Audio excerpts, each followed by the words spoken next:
Sometime in the 2020s, two geeks from across social media formed an alliance to bring you geek news from across the Nostalgiaverse. They are Jacob's Toys and SuperSorrell. So strap yourselves in for the weekly live show that brings you toy news, TV and movie reviews, special guests, opinions, tangents, and bad impressions. Reveals, releases, thoughts, and maybe dreams. So prepare yourselves for the Geek Week in Review. Live.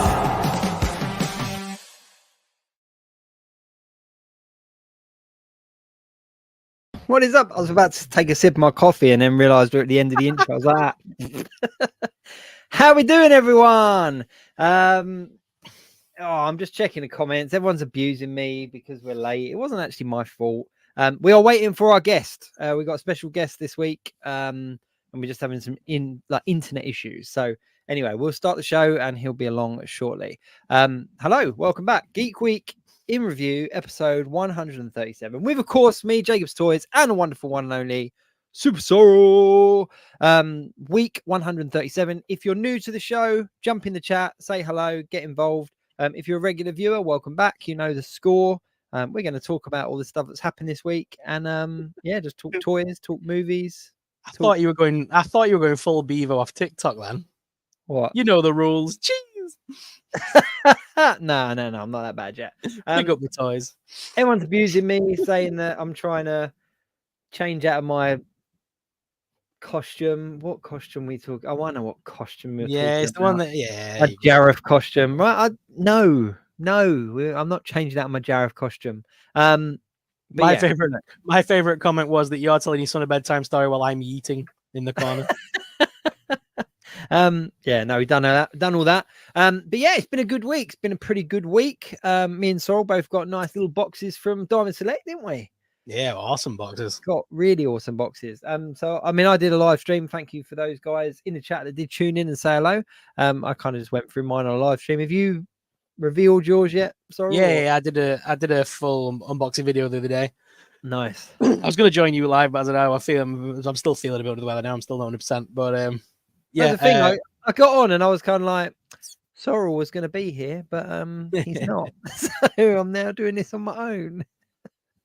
Yeah, they were a good box. You didn't get the Iron Giant, did you? Or did you? I can't remember. No, I didn't get the Iron Giant. Look at this big man. Look at that bad boy. I've been dying to get this for years. There was it's a really nice figure, actually. There was a couple of differences, though, weren't there? Hang on a sec. Let me just sort out with our guest. I'm just trying to sort out. Shelley had some problems, didn't she? Logging in from her phone. Yeah. Shelley joined me on my live stream the other night with Ryan, and she had a few troubles getting on. So I wonder if 2074 Comics is having the same issue. Hang on a sec. Yeah, Andy Roberts, those diamond boxes were stacked. I cannot believe how much stuff they send. It's insane. Yes, Shelley, I didn't get Darkwing Duck. And now Jacob's mentioned it, what it is, I'm actually a bit good now. Because I thought it was a lot less articulate than what it is. I thought it was like just a static figure from looking at images. Oh, that's pretty cool, isn't it? It's massive. It is absolutely massive. But you can see how big the figures are compared to like my hand. Yeah, so that kind of gives you an idea of how big he is.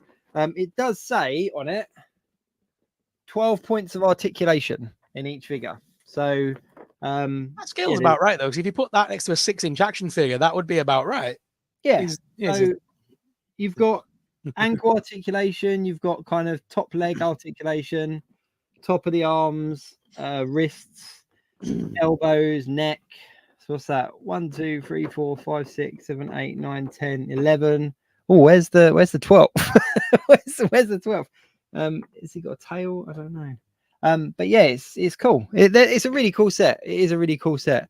But yeah, I'm over the moon. I'm a big fan of Darkwing Duck from back in the day. It's a cool set. But we did get a few differences, didn't we? So sometimes it's a case.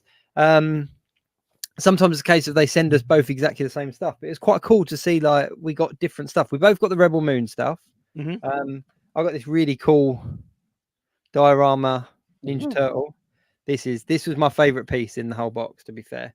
And I know they do two of the other four turtles. So I might have to pick those up as well. And I finally got some Vinnie mates. They're They're really cool. They are really they're cool. cool Vinnie mates. I've got all the other ones. Like, it's only the heads and the arms that articulate. But yeah, I got the Dragon Zord and the Megazord. Yeah, they're like old school little Japanese vinyl figures, aren't they? Yeah, they're Quite really cool. cool. They're really cool. Shelley, what was the issue you had with your phone last week? Because 2074 is trying to get in with his iPhone. Let us know in the chat how you got around it. Andy H said the 12th articulated point might be his beak, maybe. Can you open and close his mouth? That could be a cool little thing to do. To articulate his face. That could be cool. No, his mouth doesn't open. His mouth doesn't open. Might be a hip swivel underneath the jacket. No, it looks a bit static. I don't know. But it is cool. It's a very cool set. It is a very cool set. And of course, I got the Doctor Strange as well. You can just see him just about there. And Shelley went and ordered it after watching the video. So What Strange is that? Is that the statue? No, it's the Multiverse of Madness Figure. Yeah. So I just liked it for this. This is really cool. Yeah, that is really cool. This is really cool. But yeah, it's a cool figure. It is a cool figure. Something that I did. Load of mini mates. Did you see this one? Oh, the D&D ones. Yeah, they're cool. They are really cool. Nice. They're doing the second box of them as well, aren't they? They've got another box coming out. Yeah, it says on the villains, yeah. On the back. That's cool. I tell you what, yeah, it was a good box. I tell you what, I did get as well this weekend. Finally, I waited so long to get this stupid figure because it didn't come to our stores. It was like an American exclusive, I think. It took forever to like finally get with our retailers, but I am a real American. Oh, the like the Commando version. The Commando version of Hulk Hogan. So I'm going to put him with my. I'm going to display him with my Sergeant Slaughter GI Joe figure because they're about the same size and scale. And because obviously Hulk Hogan at SummerSlam fought Sergeant Slaughter, well dressed like that. They're both in like the military garbs, so it's like a very famous match. So it'll be cool to have them displayed together.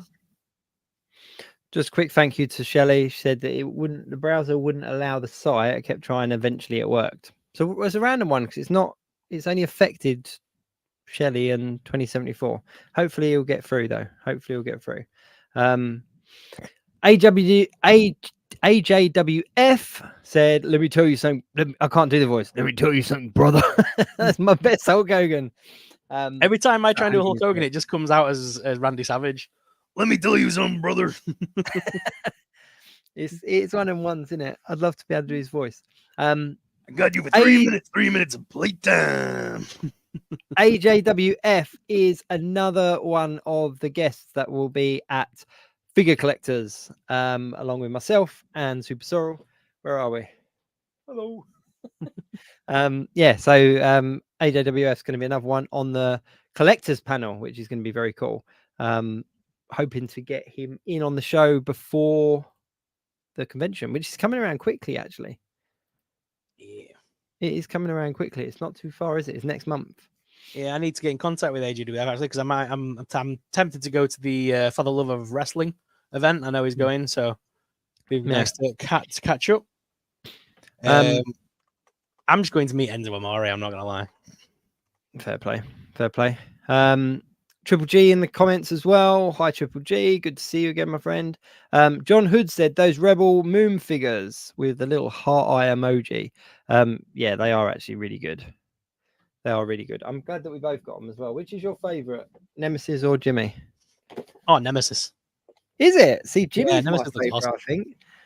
I like Jimmy. I just wish it was that version of Jimmy. I wish we got all the garb to kind of make him make it into the big room. Yeah. Have you opened them yet? No. Everything's still behind me to review. I haven't opened mine yet. I'm wondering whether I should or not. Just like crack it open. Yeah, they are good figures. They are good figures.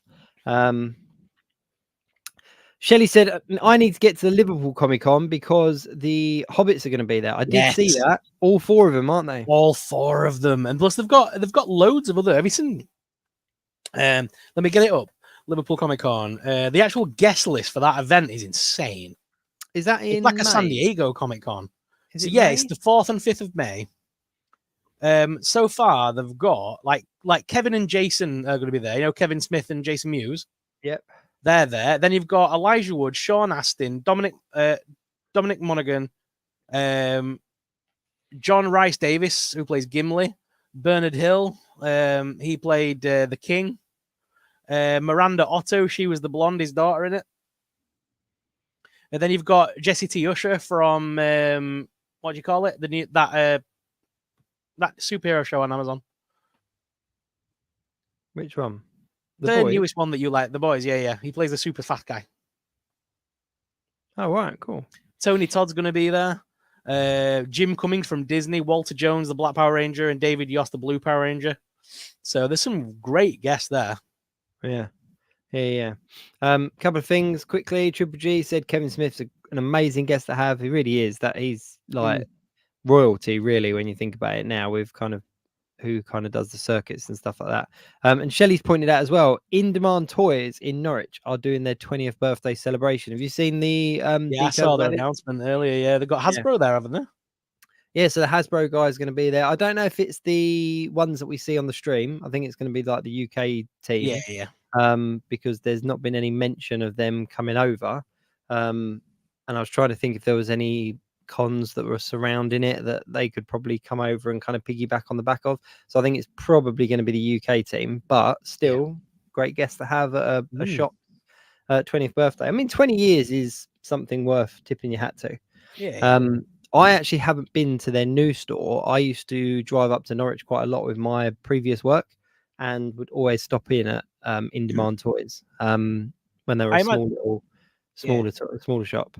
I imagine it'll be the same people that are at like the London Toy Fair, because like the London Toy Fair, it's never like the main guys for the DC on the thing. It's from the UK team. It'll be them. But yeah, it'll be cool. Cool to see them down there. Yeah, it's it's In Demand are a good retailer. I really don't have a bad word to say about them. They've always been consistent. They've always been very good. They've obviously gone from strength to strength. But I used to go and visit their store. So it's a weird little store, actually. It was kind of like the first time I rocked up to it, because I wasn't familiar with Norwich, but I'd drive up there. And I used to go to like the Norwich City Football Club. So that's what I'd be doing for work and stuff. So I'd go up there and hang around. I'd make sure that I was finished early enough so that I could at least stop in at the shop on the way home and then just like hammer it back to Essex. But was this their old shop? Because I know they moved, didn't they? They moved premises, didn't they? Yeah. So their old shop was like a really weird kind of, it was, I don't know how you'd explain it, but from the outside, it was like advertised as like a shopping mall, but it wasn't. It looked like a shop, and you went in, you know, those kind of shops where you go in and it's like lots of little kind of boutique kind of things.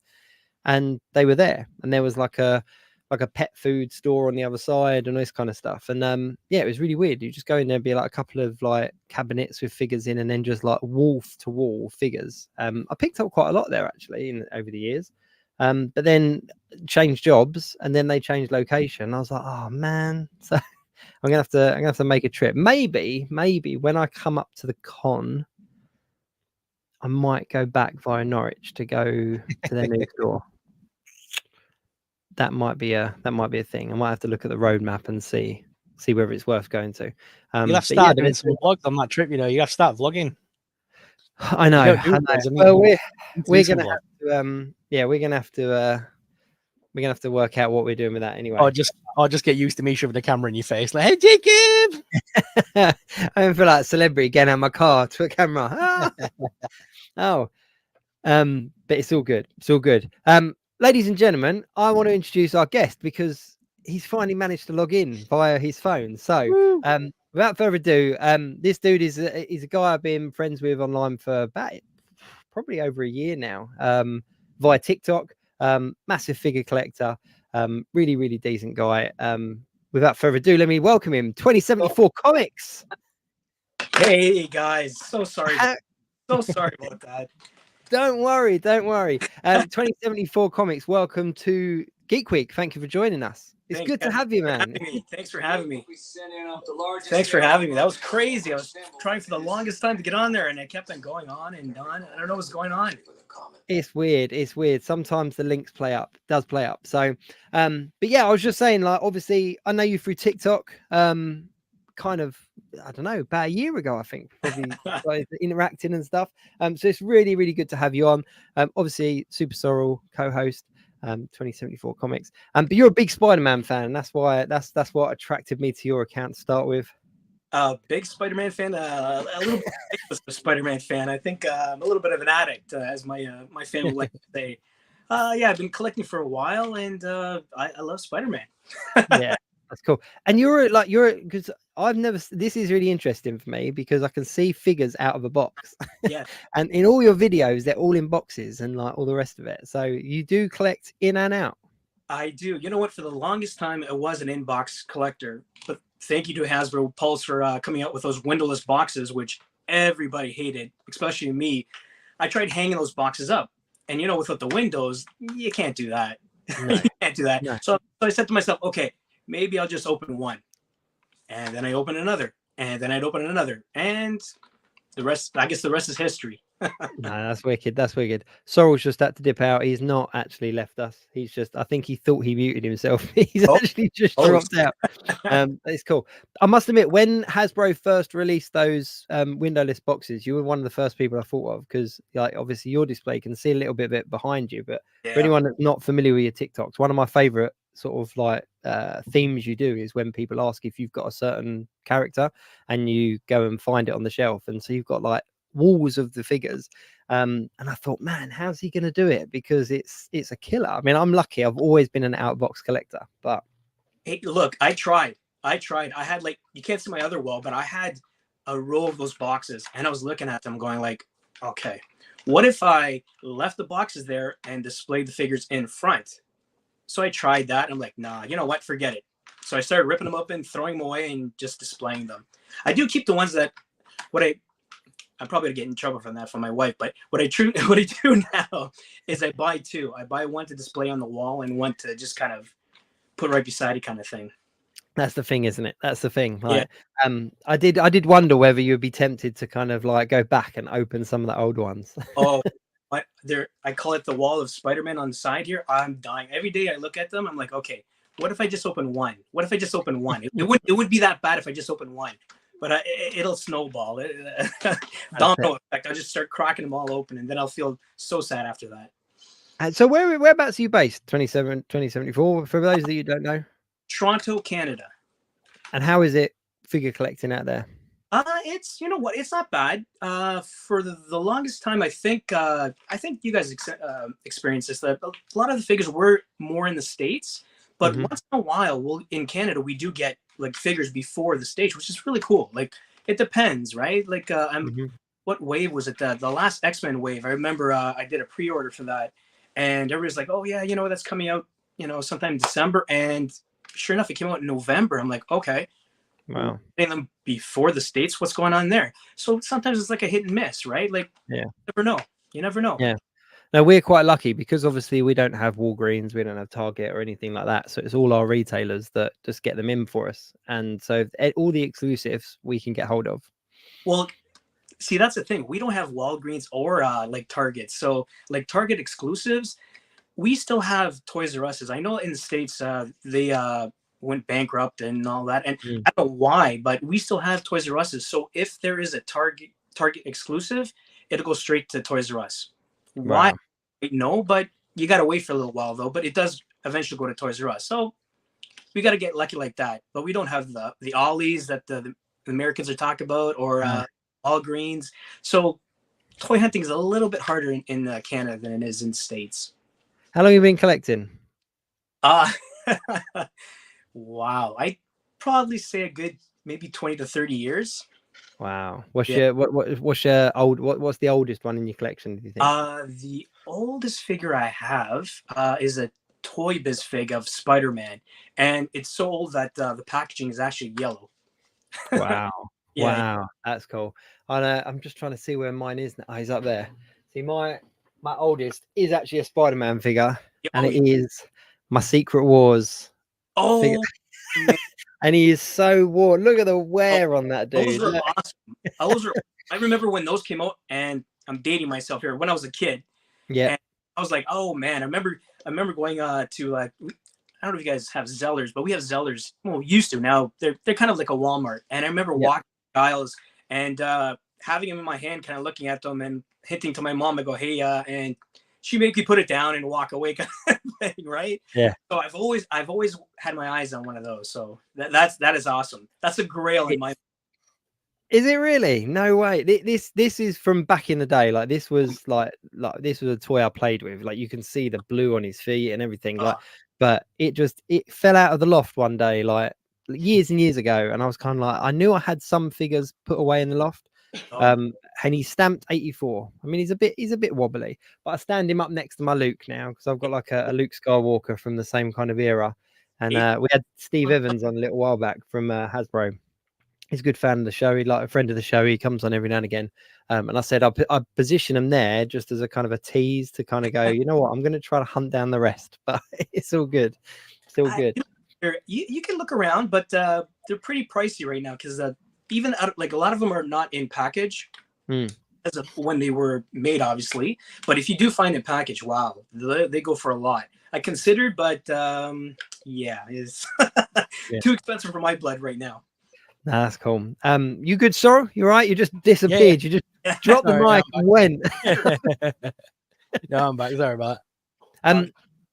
I tell you what though, like recently, me and Sorrel, like we were big Hasbro collectors, like for a long time, the longest time. I collected Legends, for example, since pretty much it came out. And in the last kind of 12 to 15 months, we've kind of steered away a little bit and kind of gone in different directions with stuff. Like I've replaced a lot of mine with a lot of my 6-inch with 12-inch, and I've kind of strayed into other lines and stuff. Do you just collect solely Legends, or do you dip into other lines? Lately I have been just collecting Legends, but I do have some Marvel Select. I do have some McFarlane's. It just you know what, I'm a Marvel fanatic. So, well, Spider-Man obviously. So like that's more of the kind of genre I like. But I am kind of considering, like I've been watching you guys, and like, oh man, like the Teenage Mutant Ninja Turtles. I want to grab some of those.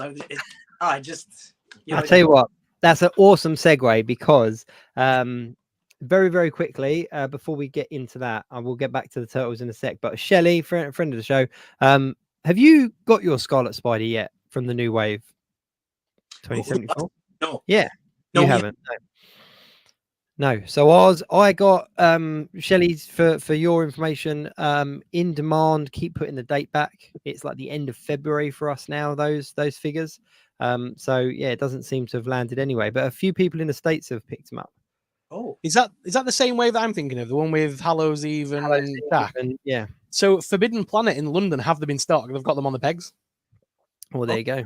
$24.99. So if anyone's in the London area, they can grab them from there. I saw that. It's kind of like going around the UK right now because there's a few gentlemen that I watch, and they did some revealing and opening. I'm like, what? We're not getting them until May. So I'm like going, wow. Yeah. I saw them. It was the wave that we have MCM Comic Con in London, which is like our big convention, and Hasbro revealed the wave there, and they're in the cabinets and stuff. So I saw them back in October, and the pre-orders went up pretty soon after that.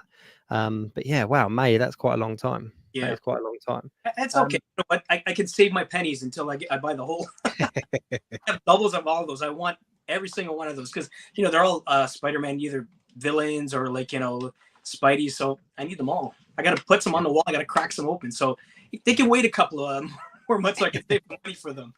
I'm gonna introduce you to a different line now, 2074, and I don't know how it'll be out in Canada. I don't know what the kind of exchange rate is like, but Thunder Toys. Okay, they're like have you heard of Thunder Toys before? No, I haven't actually. No. So they're basically a lower priced hot toy. Oh. So this one here would retail at about, I think it's about £160. So I don't know how that would convert over to Canadian, but you can get them off the internet and all that kind of stuff. But it's called Variant Spider. Okay. Oh man. You know where we're going with it? Oh wow. This one I got is- goosebumps. I got goosebumps. I haven't even done a video on this one yet. So it is Wow. the Tobey Maguire style. And Oh to wow. their credit, like, I'm just going to get it out and just look. In the background, all I hear is oh. To their credit, it's That a is very awesome. good, very good. Oh, wow. They're not third party. They're just a different. They're not Hot Toys, but they stand next to Hot Toys just as well, just as good. Wow. And go on. So no, I have a lot of people saying I should pick up Hot Toys, but like, you know what? I like once I buy one, I know I need more. So I'm kind of waiting for the right one. Oh wow. I'm assuming that No, see, I thought so as well. So in the same symbiote. vein. Oh my god. Oh, why are you doing Jacob, why are you doing this? Goodness, And the feel, this one What? feels like a wetsuit. Like it's Oh. so much better made because this is a newer one. Okay. And you've wow. probably seen it on my TikTok, but they also do the Venom Yes. one from Spider-Man 3. Yes. So yeah, it's a brand called Thunder Toys. Okay. So if you want to dip into 1/6 scale, I highly recommend it. They do a handful of different things, but they seem to be going hard on the Tobey Maguire Spider-Man. Oh so. man, my wife's gonna thank you. Right, that's right. Like I said, I don't know what the conversion's like in Canada, but they ship from China. I was fortunate enough to pick a couple up, but they're not too hard. Things like eBay and stuff, you'll be able to find them. But yeah, Thunder Toys. I'm sold. I love my Tobey Maguire. Oh man, that is so awesome. If they make Garfield, that is just as cool. Not hating on Tom, but those I'm lucky. I do have the Garfield Hot Toys. That's the one I do have. So I've got that as an official Hot Toy, but that's in the cabinet back there, so I can't get it out. Segueing though into Ninja Turtles, and this will probably be a good one for UK people. Sorrel, you know what I'm going to talk about. Oh yeah. So Mutant Mayhem, the new Turtles film, have just released like their next wave of figures, and included are the Turtle Top packs. So these are obviously the 4 turtles as little sort of not teenagers, as babies, toddlers. Yeah. But what's really cool is on the back, it shows you the full kind of everything that's coming out. And we've got all those really random ones like Spock, Donnie as Spock, Astronaut Ralph. Yeah, all that kind of stuff. You mean that one? Ralph. You mean that one? Yeah. But these for me were really cool because they were only available in exclusive box sets a little while back. But I really wanted the kind of the baby versions, and the fact that you get 2 in a pack is quite a bit of a bonus. So, but I love that film. I love that movie. I must have watched it 100 times now. I'm only missing 4 characters now from the whole wave. It was. I just need 4 of the villains, and I'll have the whole series now. Wow. You know, I love that movie. That was awesome. I'm so glad they redid it. You know, a little bit different, but I like it when they kind of changed it up a little bit. It was pretty cool. Yeah, I really liked it. Like my kids really enjoyed it, and that's what, you know, for me was a big thing. Just trying to check the comments. We want to be better with talking to people in the comments. Bethany Beth, Masters of the Universe Origins Eternia playing set from Mattel getting shipped.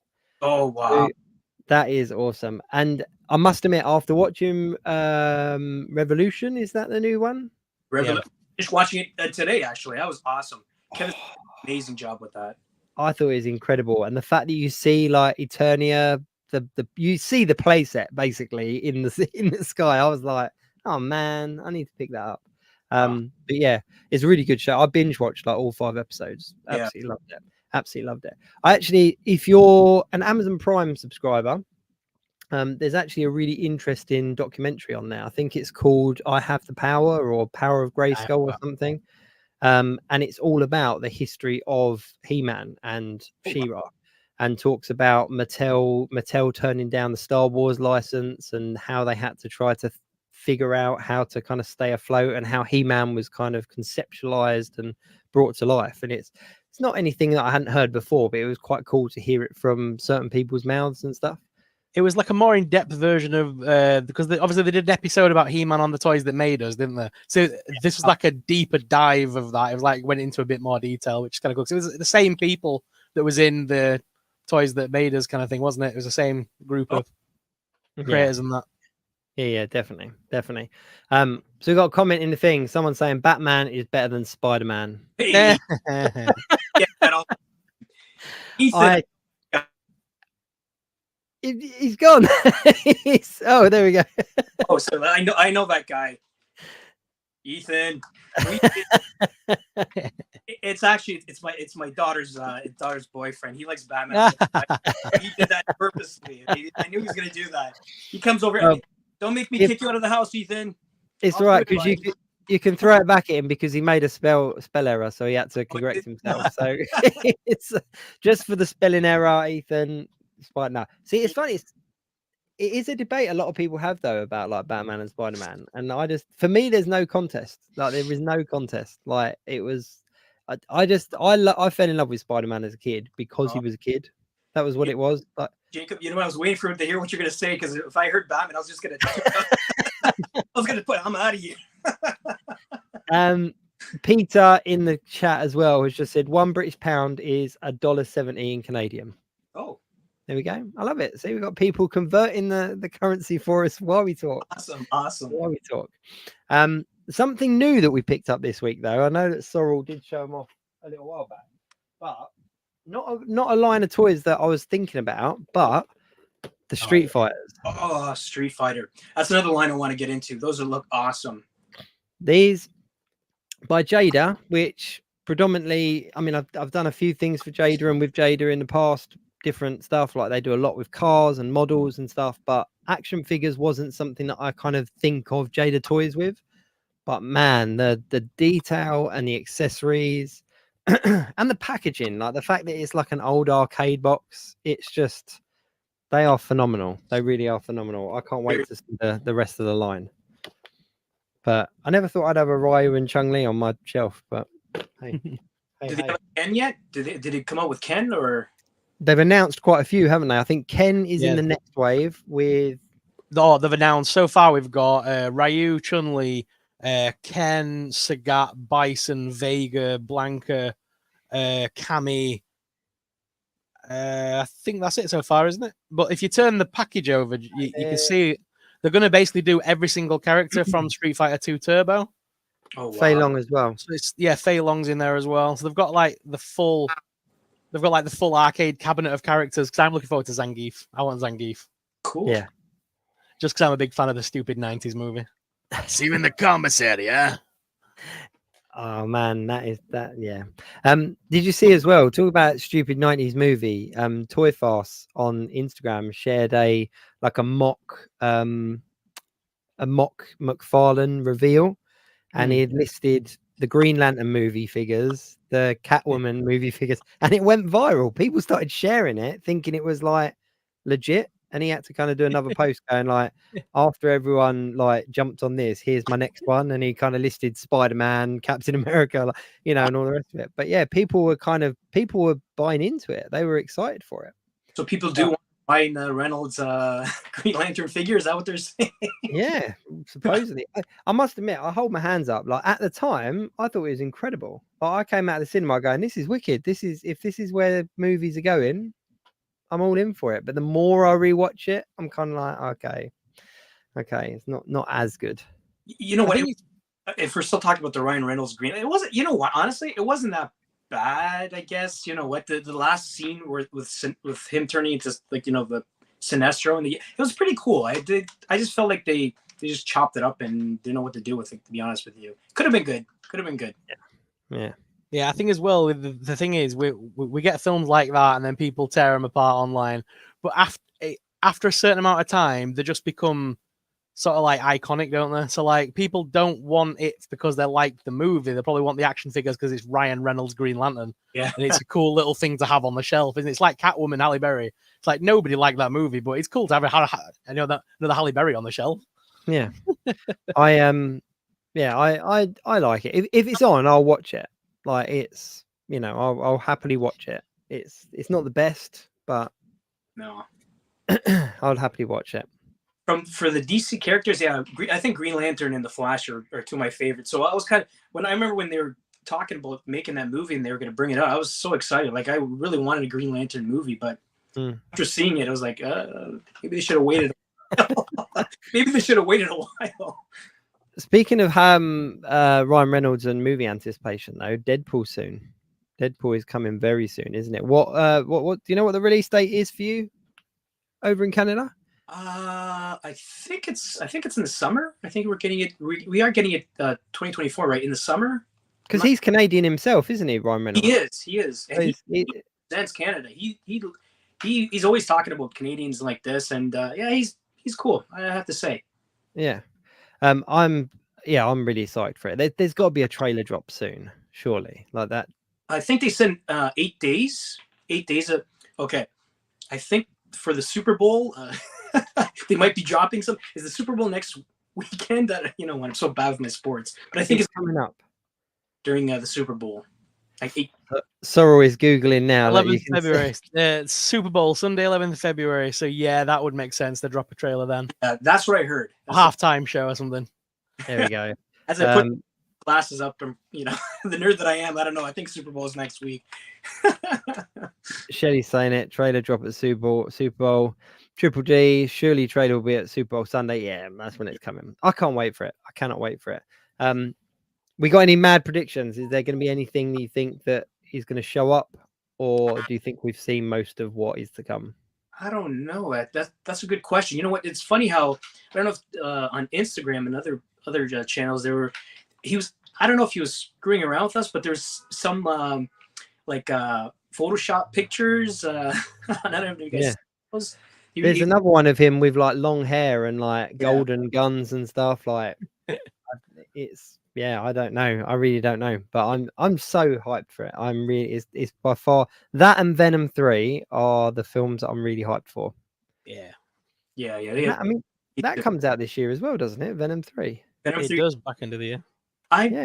With Venom, I'm a little confused. Like, I haven't heard too much about it. I know it's coming out, but I don't even know.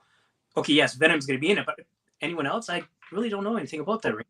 We were talking about it the other day, actually, on one of the previous shows, and we were saying that, there's not a huge amount, like we couldn't think of where they were going to place it, because if you take Spider-Man out of the equation, there's only a couple of real storylines that are iconic, and one of them being Carnage, one of them being Life Foundation, and they've kind of done those two already. So where is it that they've already done She-Venom, like, what direction are they going to take him? I kind of heard this could be a rumor, but what they're trying to do is something about in Spider-Man the Tobey Maguire one where there's Venom at the very last one. There's somehow they say that he might be in this one. They're gonna try to do like an alternate universe type thing, or they're gonna try to make him canon. Or I read something about that. I'm not quite sure 100%, but that would be cool. Yeah, that would be cool. That would make my little. I got my little head already for my Venom figure. When looking at the Deadpool 3 cast listing on IMDb, the top billing of the movie goes to Ryan Reynolds, then Hugh Jackman, then Marina Bracken, who plays Vanessa, and then Jennifer Garner as Elektra is the fourth in the list. Oh wow! She's above people like Dopinder and Colossus and Yukio and Negasonic Teenage Warhead. She's billed above them, so she got like a decent role in this. Have they brought her back for like a decent chunk of the film? What are they doing? Oh, I know she was Elektra. What? Yeah, I don't know. Maybe they've just put her higher because it's a bigger pool than Another one as well. John Hood said Madam Web. Madam Web's another film coming out this year, isn't it? Yeah. No comment. What's your thoughts? No comment. I don't know. You know what? I probably most likely. Oh really? I probably most likely. I'm trying to get myself to go see it, but and I'm not expecting much. I don't want to badmouth the movie, but I know Sony's been kind of throwing out the Spider-Man villains and stuff like that, and I don't know. Like, what happened to the Craven? There was supposed to be a Craven movie that they filmed, and it was supposed to come out this year or sometime, and they kind of put it in the back burner. I don't know what's happening with that one. So I don't know. Yeah, as far as I'm Craven- aware, it's still coming. Yeah, on 30th of August. Oh, okay. So it's still coming out. Okay. It's still coming. Yeah. Madam Web's first. Then it's Craven. Then it's Venom. Yeah. Okay, That's that's quite their a heavy release year date. for Sony. Mm. Quite a Yeah, heavy especially year. with Deadpool 3 as well, because technically that still falls under the Sony umbrella, doesn't it? Because it's a Sony universe. I think so. Yeah. Technically. Yeah. Yeah. I So don't know.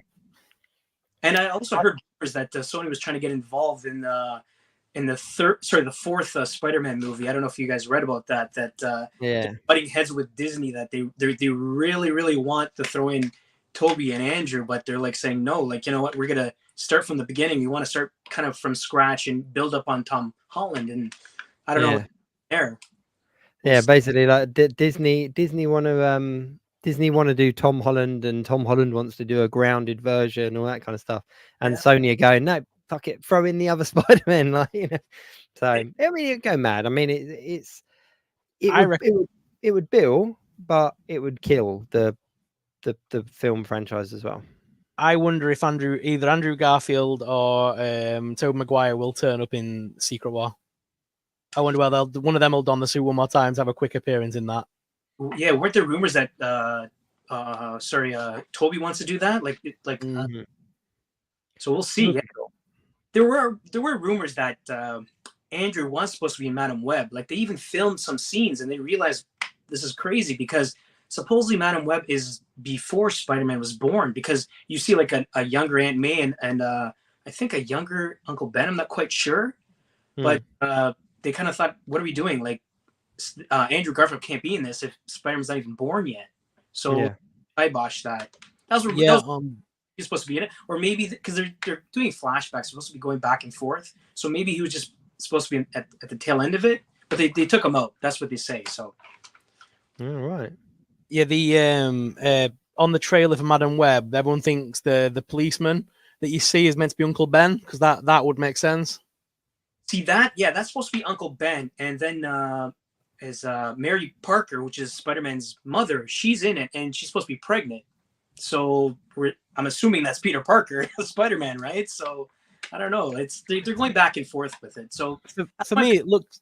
Yeah, for me, it looks like I think they wanted to do a 2074 style movie. 2074.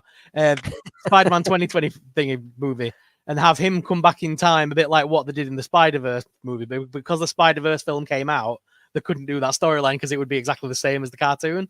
I think looking at the trailer, it heavily looks like it's that, like a Spider-Man coming back in time to stop a Peter Parker from doing something that affects the whole web of spider thing. And Madam Web's got to set it right. It looks like that kind of a storyline. Well, I think it's loosely based on one of the comics, because I can't remember the gentleman's. Is it Ezekiel Sim? Ezekiel, yeah. He is supposed to be one of the original Spider-Men type, like it's supposed to go like back in the day where Spider-Man accidentally bitten by the spider. He was kind of chosen, which Ezekiel was trying to tell him, because there's spider totems, and it was an interesting storyline, but I don't know. They kind of seemed to ruin it with this Madam Web, because he was almost like he became almost like a Ben type character, where he was kind of like teaching Peter the ways of being a spider kind of thing, and then at the end, spoiler alert, he became bad. So so I think that's what here, but I don't know. We'll see. I really enjoyed that comic book run as well. I think it covered Amazing Spider-Man 500. I think that was the issue that it ran through. Yes. I think off the top of my head. But yeah, I really enjoyed it as and the reveal at the end when he obviously turned bad, and spoiler warning, but that came out like 20 years ago. It's kind of, but it was the spin when he turned bad at the end was quite because like you say, he was like a mentor, wasn't he? He was it was almost like a Daredevil and Stick type relationship, wasn't it? Whereas like the older guy that knew the stuff, passing it down, and Peter really kind of bought into it. So seeing him as kind of the big bad in Madam Web, I don't know. I first saw it and thought, well, maybe this is before he meets Peter, and then he starts off bad, goes good, goes back to being bad. I don't know. Yeah. I personally think that Sony are trying to build up such a big kind of back catalogue of movies and characters and tie-ins that eventually they have to have Spider-Man come back over. That it just makes sense, and I think that's probably their move. Is that like, we can't do Spider-Man, let's do everyone else, and then we kind of get him back. Yeah, I think you're right too. I think they're trying to eventually they signed something with Disney where Tom Holland's supposed to jump back and forth from Sony to Disney, Sony back, and so eventually they will have him in one of their movies. Whether he's going to be in Venom, whether he's going to be in his own type movie, I don't know, but we'll see. Like I hope they do him right though. Oh no. We finally have half these. Well, I shouldn't say that. Like Tom and Andrew, we're good, but the movies, are finally gearing Making to what sense. the comics were like, and I'm enjoying them. Yeah, totally. Sorrell, let's talk the week, because otherwise we'll run out of time. We'll just talk and talk and talk, and then we'll run out. What have we got going on? What's been going on? Where should we go with toy news? Did you see Beetlejuice 2? Yes, The thing for that came out today, the teaser poster. one of the best pieces of marketing I've ever seen. Yes. It was incredible. Did you see it? Have you seen the Beetlejuice poster?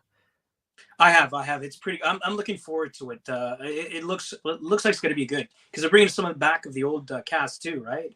Yeah. So What's her name from Home Alone? What's her name? What's the actress's name? Who plays the mum in Home Alone? What's she called? Oh man, I can't remember now.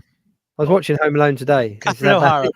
Yes, Catherine O'Hara. Yeah, so she's obviously back, and she mentioned recently as well that her and Beetlejuice have a scene where it's them two actually interacting, which is something she didn't get in the first one. She was obviously only in group shots and stuff. But no, I just thought the marketing behind it was incredibly good. Like to have the date on that ticker tape, that was obviously a callback. But whoever came up with the idea of calling it Beetlejuice is genius. Like absolutely genius, because it's. Have you seen their Instagram account as well? Yeah, it's just 2 hashtags. Hashtag Beetlejuice. Instead of being hashtag Beetlejuice, it's hashtag Beetlejuice. Yeah, I like that. Makes sense. They have just bought into the marketing, and the social media marketing on it is next level. Like so good. I'm excited for it. I am excited for it, mainly because I haven't seen that much of it. There's not been any spoilers. There's not been any real leaks. So yeah, I'm excited. Anything that's a callback to kind of the 80s to me is a win. So I think it'll be good. As well, we got an announcement that Tim Burton will be taking on Attack of the 50-Foot Woman. Oh, wow! He'll be taking on the 50-foot woman, or he's going to direct. He'll be doing the new movie. He'll be doing the new movie. Okay. Tim Burton. Like the new WrestleMania lineup: Tim Burton versus the 50-foot woman. Hey, I like. Should be interesting. So it sounds like it's going to be a film that's in the same vein as like Mars Attacks. It's that same sort of cheesy sort of old school sci-fi flick. So I think he's going to take that kind of approach with it. But yeah, he's got a budget of 88 million apparently to make this movie. So what? Only?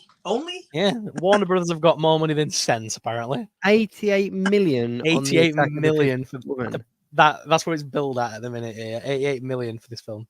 Who are they going to have play the 50-foot woman now? I was going to say the 88 million pound woman. Wow. Okay. All right. I'll see. It's probably going to end up being one of them films that I absolutely love. Let's be honest. Yep. If it's anything Attack, because Mars Attack was awesome. I can watch that over and over again. That movie was so good. So good. If it's anything like that, I'll watch it. 100%. Mars Attack's brilliant. Which I'm surprised they haven't tried to make a sequel of that, to be fair. I'm surprised somebody hasn't jumped on it and gone, you know what? With today's kind of CGI and all the rest of it, let's do that. I'm really shocked. The thing is, I think that's what makes the film. I love the janky animation and it's so crap, isn't it, that it's good. 100%. And the fact that there's people in it like Jack Black when he's so young, and You look Yeah. back now, and it's just a who's who of Hollywood, isn't it? But Yeah. at the time, it wasn't. No, I it's forgot about that. I forgot that Jack Black was in that. He was it was one of the he was in the army, right? Wasn't it? Yeah, it's the young military kid with the crew cut. Yeah. young man, that's mental. Was that all for entertainment? Wasn't Yeah, much that was else, kind of it was for it? entertainment. Obviously, He-Man Revolution, leading into the next series, of course. Did you watch it all, He-Man? Sorrel? No, I've got about 3 more episodes to go. It's good. You know what? It's not a spoiler, but it makes the movie canon as well, which to me was just brilliant. Like just brilliant. Like, you know, what's his name? What's the little dwarf's name? I can't remember, but I know what you mean. He's got Grindel? something like that, yeah. Yeah. But like, Orko with in the movie. He's in. and when Man at Arms kind of goes, "Hey, it's me. Remember we went on an adventure together." It's kind of like it's just so cheesy, but it's brilliant, brilliant. But the funny thing is that, and I'm just going to jump to that documentary about He-Man. The reason Orko and Battle Cat weren't in the movie is because they couldn't do it in CGI. Like they didn't have the capability to do Orko, and they didn't have the capability to do Battle Cat justice. So they replaced them with new characters. And that's why Justice. They cared about. They didn't care about justice. Yeah, Gwildor. Thank you, Andy H. Gwildor. And of course, in the figures as well, they've released an Orko Gwildor 2-pack as well, which is Oh wow, cool. yeah. So you can pick that up. I don't think it was an exclusive, but it's based on him in the cartoon as opposed to him in the movie. Yeah, the only other piece of thingy news, right quick, for entertainment was Carl Weathers passed away, didn't he, this weekend? Sadly. Yeah, that was sad news. It Yeah. was Stallone did a video as well. Did you see his video? Basically, just kind of paying homage to him. A lot of famous people did though, because you didn't like. It's one of them things that I don't think you realize he's because he was in Mandalorian, which is obviously very current. You kind of forget. Like I didn't look at him in Mandalorian as Apollo Creed. No, it was, and I know it's a long time between the two, but it was sign of a good actor though. That's a it. sign of a good actor, isn't it? Yeah. And so all these people kind of coming out and paying tribute and stuff. But yeah, it was it's always sad when you. He was also it was in like Rocky, Predator, Happy Gilmore. He's been in so many films over the years. Oh, loads.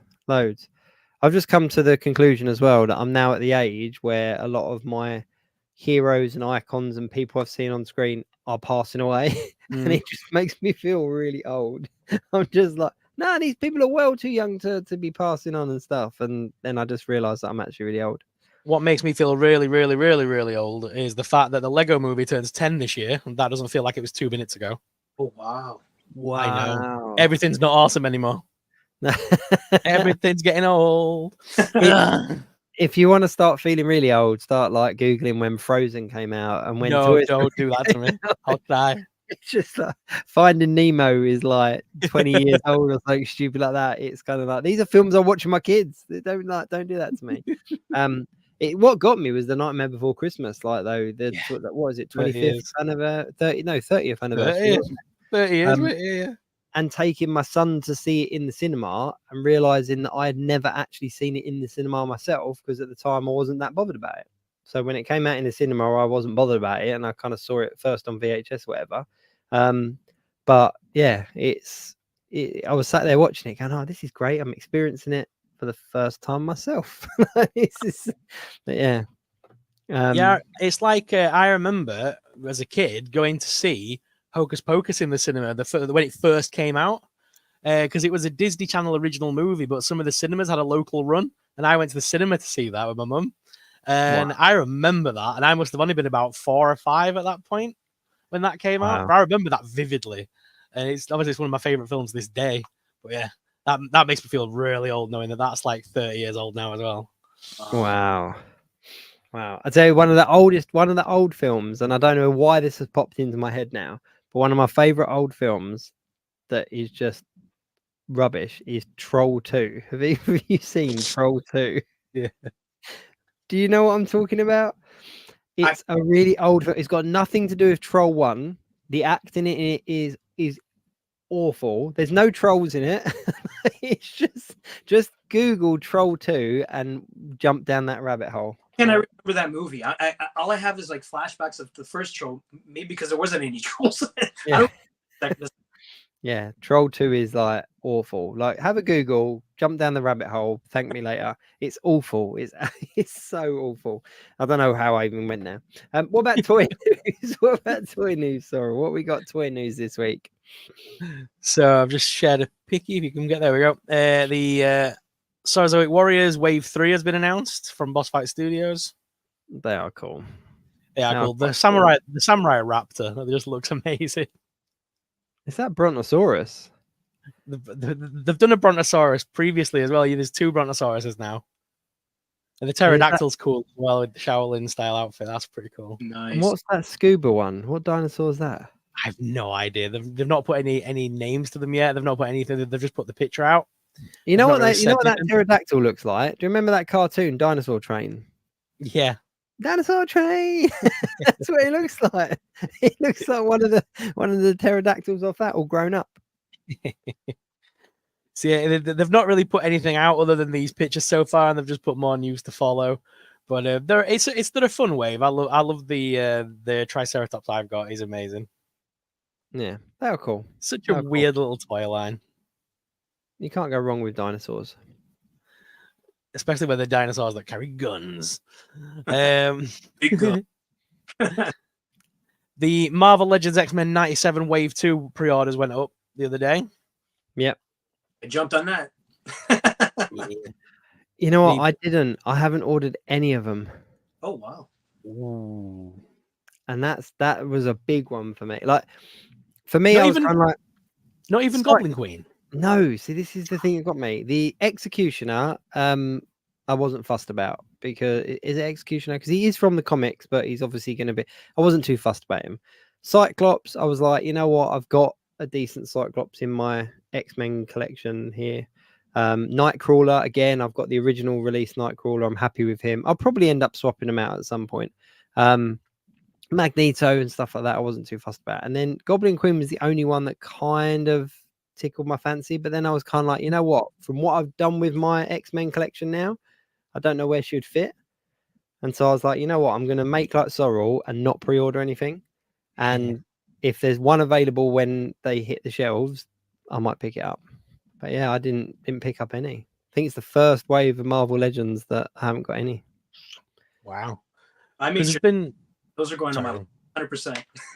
Yeah. The packaging looks so awesome.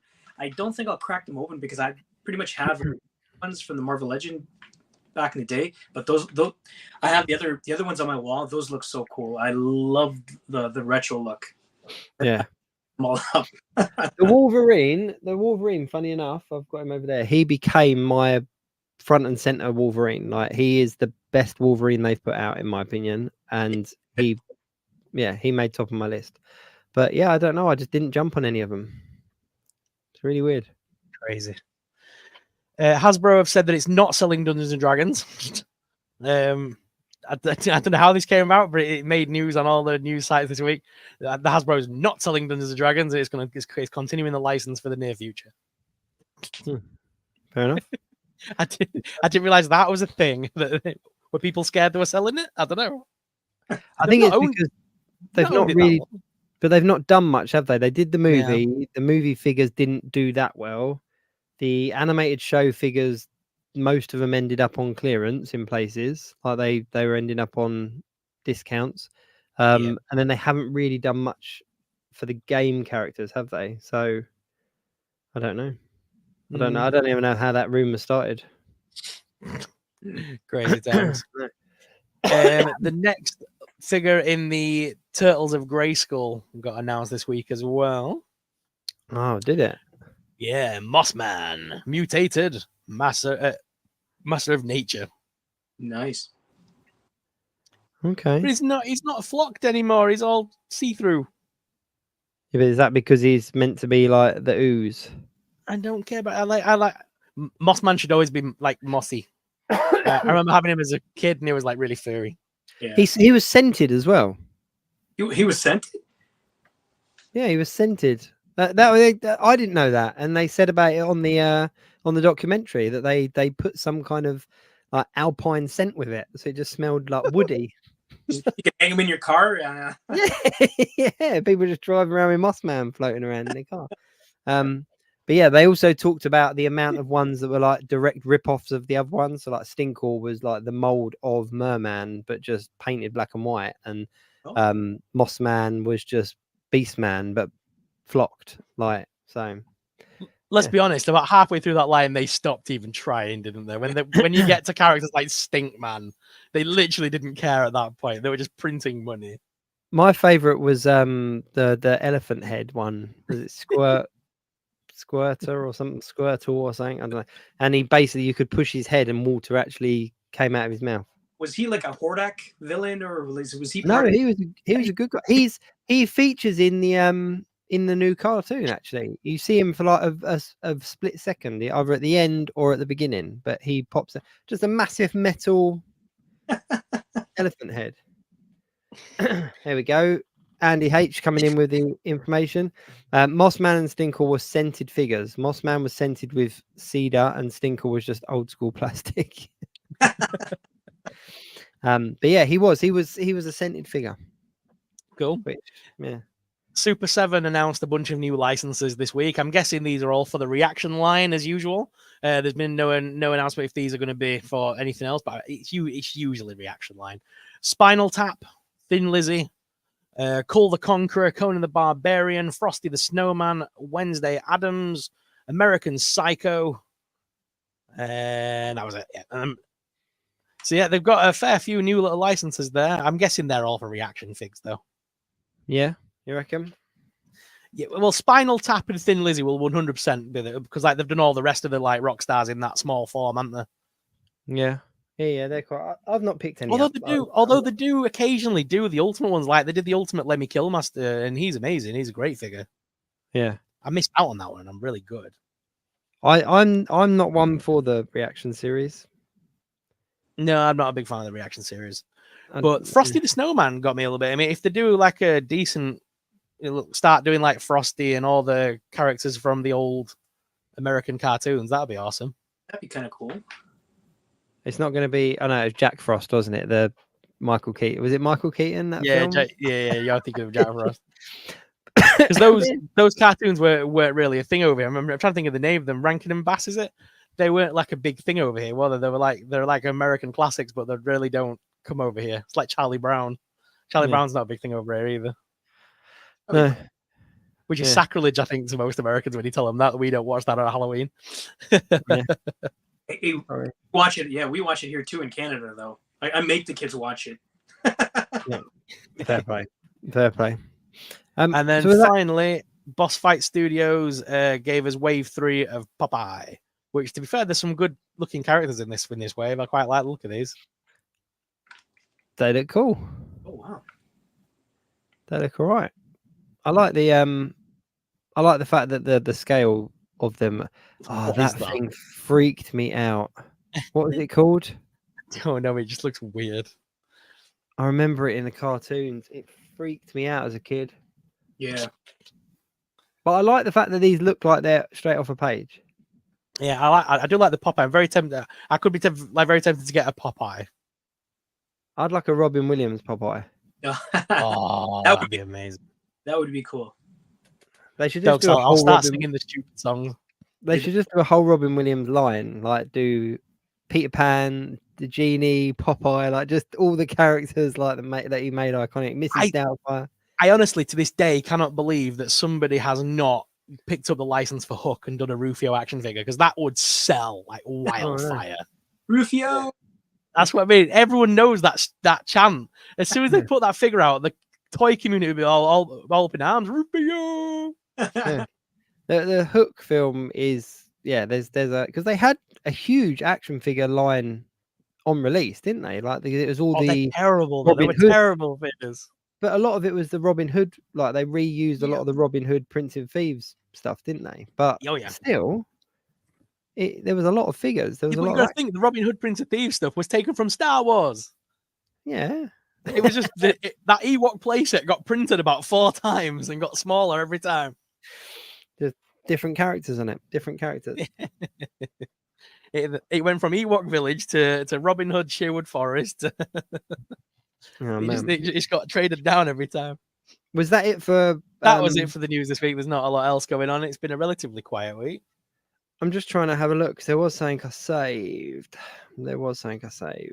I can't remember what it is though. Oh, the only other thing that I will quickly share, I'm going to quickly go over to Instagram to get it because Toy News doesn't cover this kind of stuff. So this is new to most people, I think.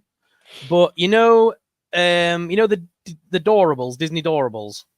Yeah. They have just expanded their license to include Star Wars. Oh wow. Oh. So you're going to be able to get the Disney Doorables in Star Wars now. They're going to be releasing a vehicles line. Because who doesn't want Grogu flying his own X-Wing? Is that Vader? These are all the regular style ones. Oh, wow. Look at Vader in his that Vader. But then you can get the bigger ones as well. So these are like plushes. These are plushes, 10-inch plushes. Excuse me. Thank you. And they all come inside little Death Stars.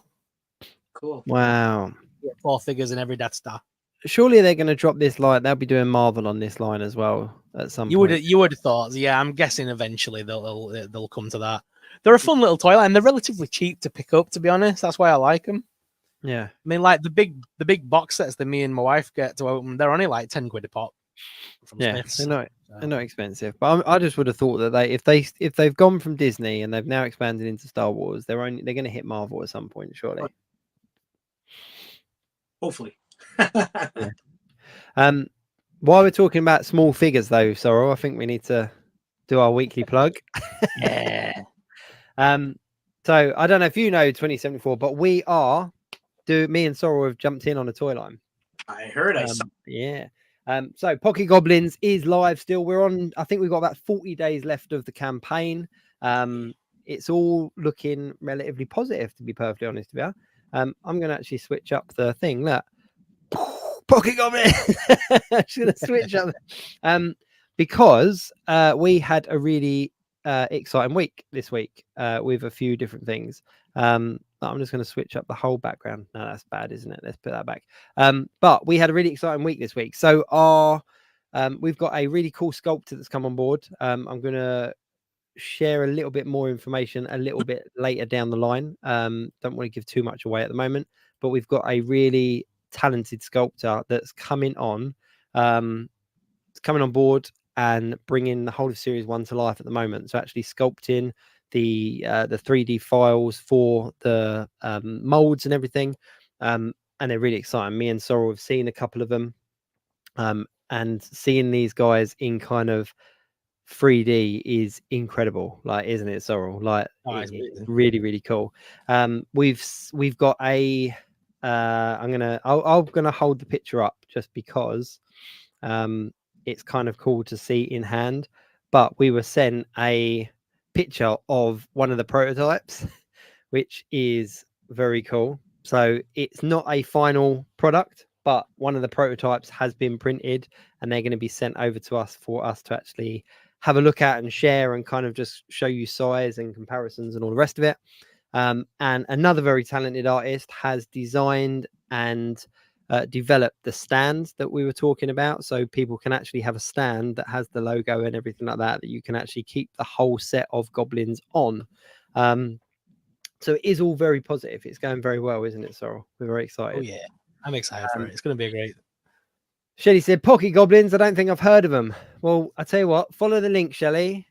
Jump on board, make a pledge, back us up, and you'll know all about them. Other very cool thing as well is we are closing in on the final designs of Series 2. So if we get a little bit further ahead in our funding, we're going to be able to announce what Series 2 is going to look like. But it's all looking positive. It's all looking very positive. Obviously, the link to support the project is in the description of the videos and across all of our social media. And we would appreciate a pledge from anyone and everyone. But one thing that I just want to shout about again is that the way that we've done it is we didn't want it to be kind of open pledges. We didn't want people to just kind of give money to the project. So every level that you're pledging at, there is physically something that you'll get, whether it's one blind bag, whether it's a whole set, whether it's the whole set with the exclusives, there is something in it for everyone. Sorrel shared the link to the chat, so do check it out if you're interested. But you're going to hear a lot more about it in the coming weeks because we are kind of in that 40-day countdown now to the end of the project. They look cool. I've seen them. They look really cool. They're exciting. They're exciting. Not going to be for everybody, and we appreciate that. You know, not everybody is going to be a fan of the small kind of collectibles, but we just kind of wanted to go down the nostalgic route of things that we collected as a kid. And yeah, I'm very excited. Like, we're very excited. And sort of seeing the 3D renders coming out now and seeing the physical kind of prototype, which should be in my hand by the end of the week. I'm hoping. So by next week's show, we might have a physical one to actually hold up on the screen, which is only an early 3D prototype. So it's not a 3D printed prototype. It's not a final product. If that makes sense. Cool. Bethany Beth said, I'm very excited. Bethany Beth, thank you very much. I know that you've supported the project. We do appreciate it. So yeah, it's all good. It's all good. Anything else you want to say on that, Sorrel? Put a goblin in your pocket. We are going to do a live stream maybe next week some point, and just do like a full update on the project and kind of go through a few more details in a bit more detail. We don't want to kind of spend too much time on the Geek Week doing that, but we will do a live stream maybe next week, I think. But yeah, we're getting there. I think we're about 25% funded. I think that's where we are. Yeah, something like that. Double check right quick. We are on 39 days to go, and we are 23% of the way. 23? 23. I thought it went up. Not 2074. Yeah, I'm sure it went up. But either way, we are still On in track. and around that quarter of a way funded, which is exciting. But if you are thinking of backing it, do jump on board and give a pledge. No money is taken unless the whole project gets funded. So unless we hit that mark, unless we're able to go into production, no money is taken.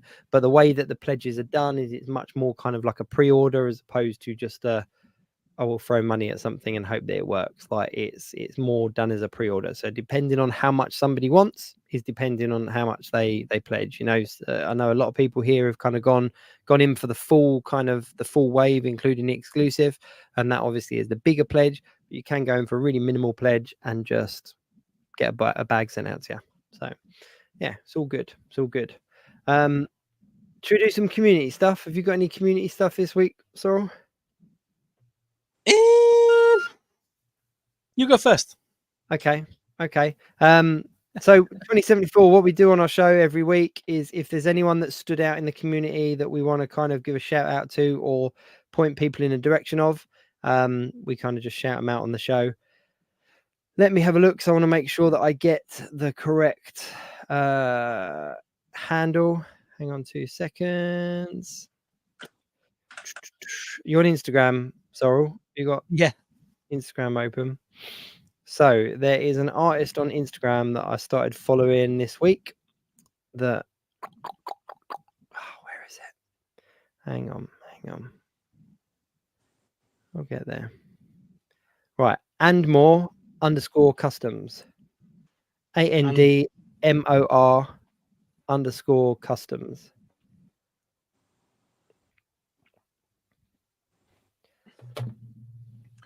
And more _ customs. That don't go without. And more, all one word, _customs. Not more with an E, sorry. ANDMOR _customs. That's why I can't find it.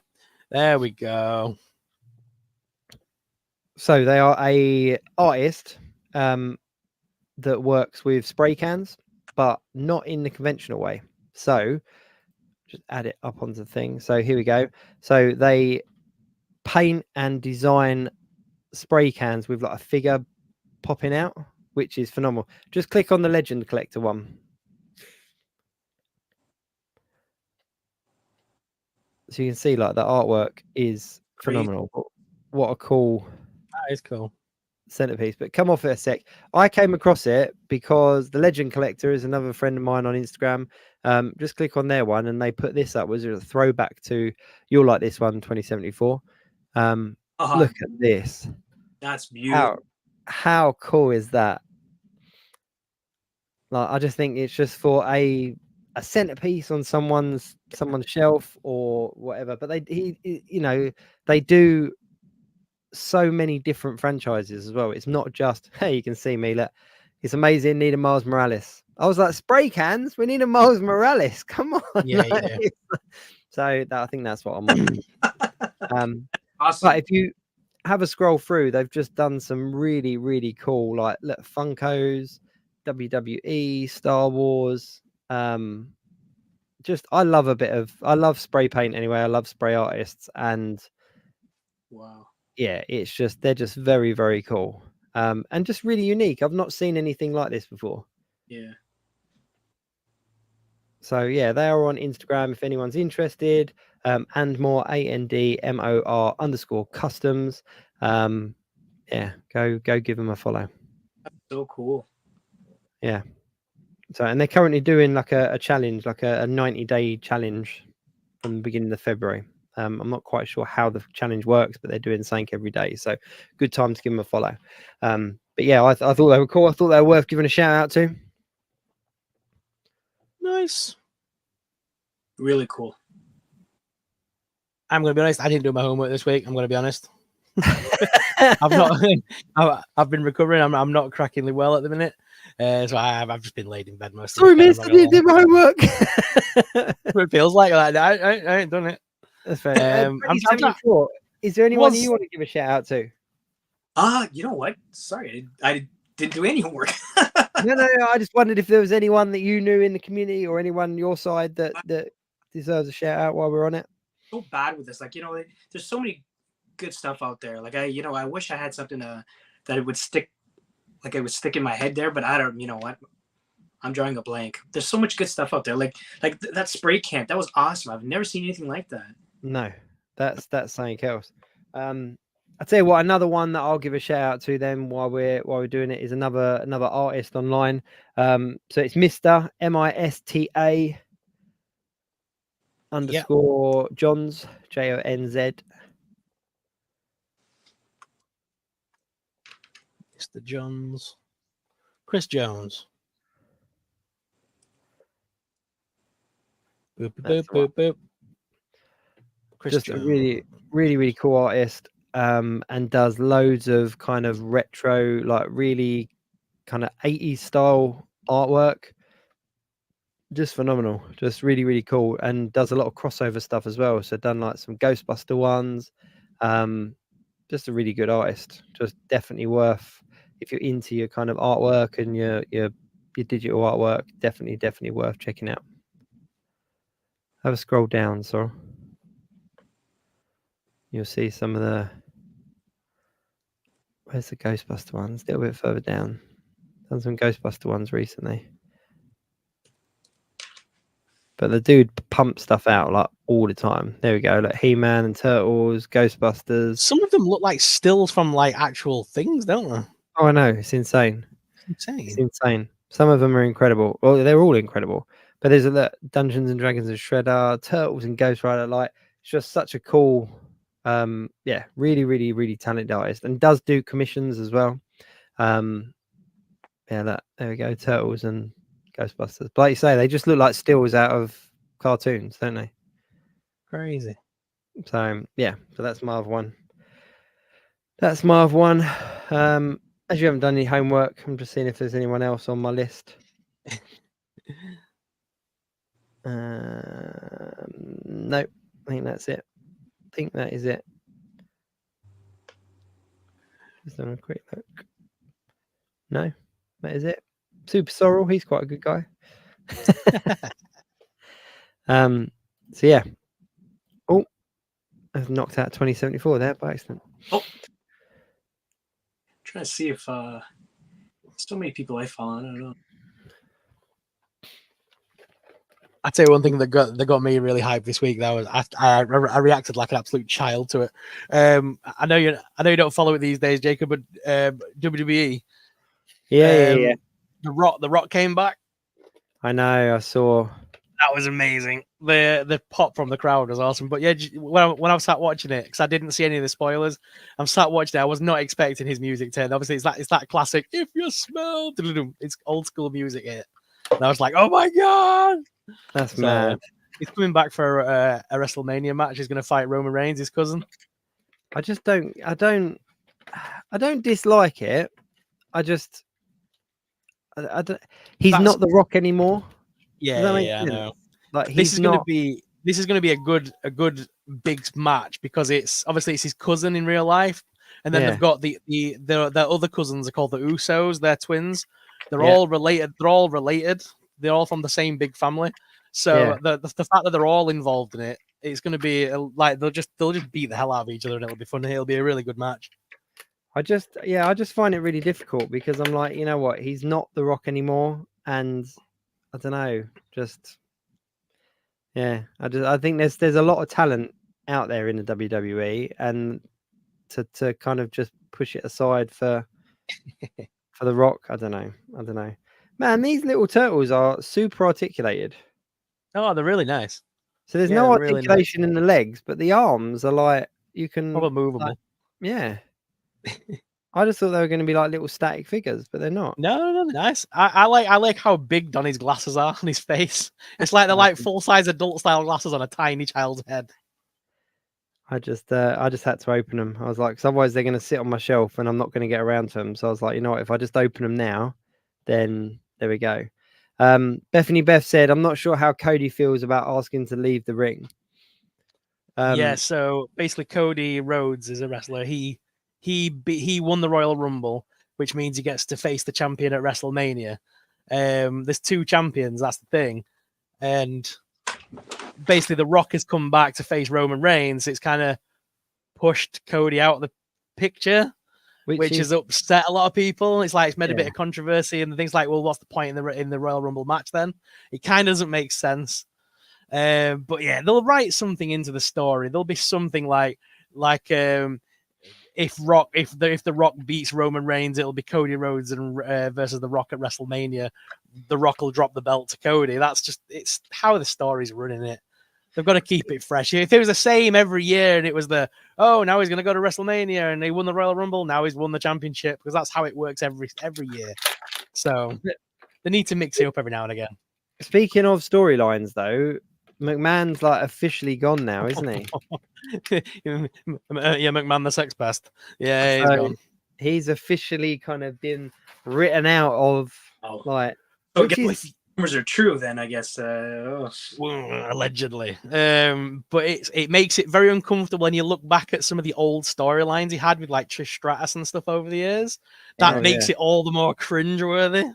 Because every 90s diva had a thing with him. So he always had scenes with Trish Stratus, Sable, Stacy Keibler, all the pretty blonde ones had to bow down to McMahon, and then that's come out about him. It just makes it all the more cringy, doesn't it? But it's just the writing him off, though. That's what gets me. Is I'm like, what I don't understand is if you're kind of writing him out of it, where does that leave Stone Cold? Stone Cold's whole character and whole thing was all based around kicking it to the man, wasn't it? And so if you're taking the man out of the picture and kind of writing him out of it, so no. So what they've taken so he's no longer associated with the company. Stephanie McMahon retired her her on-screen personality. Right. So she'll no longer come back, and Shane McMahon wants nothing to do with it. The company's more or less been left, as far as I'm aware, to Paul Levesque, which is Triple H. He's more or less running the show these days with a load of other people and other wrestlers and things that are backstage with him. And they've got a new company now looking after him. Is it TKO or something? They've got another company running them. It's no longer it's not like it was back in the day where McMahon did run everything. He's still a shot caller, but he doesn't run everything. Okay. But to be fair, Triple H started NXT and did a lot of the NXT stuff, and a lot of the big stars of today are from NXT. So he knows what he's doing. He's a wrestler himself, so it makes sense for him to write it. Yeah, it's not gonna kill the franchise or anything. The way I read the article was that they were kind of writing him out as in like he never existed. Oh no, they can't do that. That's silly. No, they've tried to do that over the years with other people and it didn't work. Because like Chris Benoit, you can't really find many of Chris Benoit's matches on WWE Network now. Things like that. They kind of pretend he doesn't exist. Yeah, but that was a little bit more of an extreme situation. You know, like, let's be honest. That was a bit more than a few allegations. Like, but I don't know. I hope that I just kind of want it to be what it was. I just don't think that it is what it used to be. And that sounds really old of me, but it just doesn't feel the same. But you got to think for the kids of today, this is their Monday Night Wars era. This is their era of, you know, they're all big fans of Roman Reigns, Seth Rollins, and them guys. Whereas we were fans of Triple H, Stone Cold, The Rock. I don't think you'll ever get a wrestler like Stone Cold. Stone Cold, Shawn Michaels, Bret the Hitman Hart, Ultimate Warrior, Stone Cold Steve Austin, DX. I'd even go as far as saying Triple H and Shawn Michaels as DX was like next level as well. But even back to like NWO in the old like WCW and stuff with like Hulk Hogan and just Sting. Yeah. Like, come on, the biggest Crow ripoff there ever was. Like, you know, it was kind of like how that was so successful for so long. I have no idea. But I grew up more with WCW than WWE because obviously in the UK, I've said this before, Cartoon Network would change over to TNT. About 10 o'clock at night, so we would get like the stream from the night before on Cartoon Network, basically. Yep. So we would get on a Friday night, I'd be able to watch the Monday night Nitro, and I would sit there for about 3 hours as a kid watching it. So I followed that more than WWE because I didn't have Sky Sports, and so I was like all big into the NWO and Sting and stuff. They were my guys. You ever been to see it live? Yeah. A couple of years ago, well, about 10 years ago now, I went to Florida, and it was when TNA was like just coming up, and this is back when Hulk Hogan was doing it with Eric Bischoff, and they had like Rob Van Dam, Jeff Hardy, Sting. They had some big names then, and I was literally because obviously me being me, I've got my false leg and stuff, so I got disabled access seats. Woo! And I basically sat ringside free of charge because if you go into Universal Studios for the day, you can get a free ticket to see a taping of the TNA. Right. So I basically got like ringside seats for now from Universal, and got to see like Hulk Hogan and Sting and see if I can find them. I've got them pictures on my Facebook. Give me 2 secs. That's because awesome. I remember being there. And I was expecting it to be crap because obviously like you just like you turn up to an event that's free in the middle of a theme park in Orlando, you're thinking this is going to be naff. It's going to be full of people I don't know. And then all of a sudden they're like, can we please welcome Hollywood Hulk Hogan? I'm like, what? Yeah. I love it. I've seen it a few times live in the UK. And it's always an awesome show. All right. Oh, wow. You really were close. That is how close I got to the ring. I was like 3 rows back in the disabled accessy little pod bit. Nice. And there you go. There's Hulk Hogan and Eric Bischoff. Sting. The Crow. The Crow, basically. I'm trying to see who else was there. So they had like the Road Dogg was there, and they had a few decent people when I went. I was trying to find them all, but yeah, there you go. Bubba Ray Dudley. Rob Van Dam. Rob Van Dam, a little bit of Rob Van Dam. Is he related to Jean-Claude Van Damme? I don't think so. He just looks a bit like him, so that's what they. Yeah.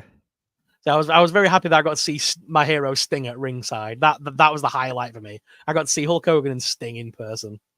So I mean, that was like the '90s kid dream come true. Was that?